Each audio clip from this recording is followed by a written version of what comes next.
Hello everyone, welcome to the Freestyle. I'm Scott, and this weekend I'm going to be honest, I had a real tough decision on deciding what to see. I was going to see Mordecai, it looked funny.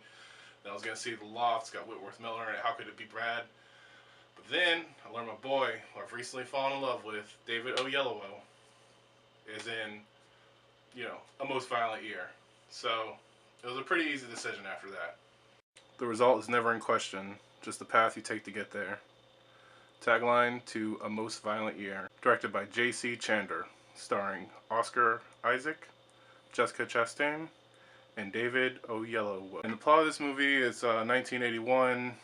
My boy Oscar over here, he's trying to start up a oil/gas company, as far as I could tell, in an area that's already been dominated by the mafia, and he doesn't want to be a gangster. He's spending his whole life trying not to be a gangster.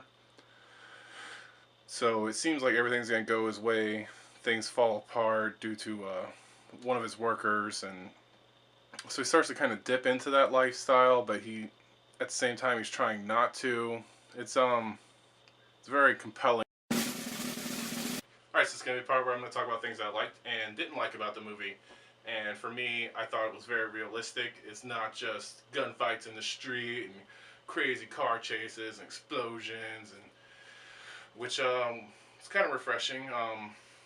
Another thing is it's not just another gangster movie.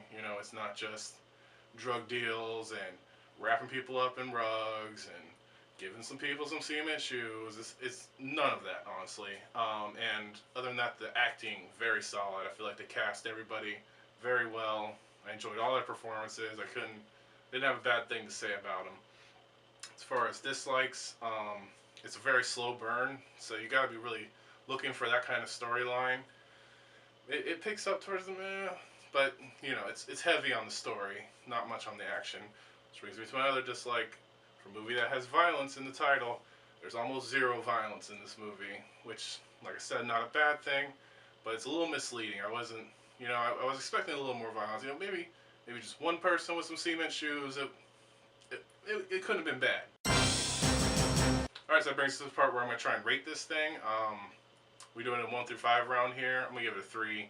It's just almost a 4. It's so close to being a 4, but it's not quite there.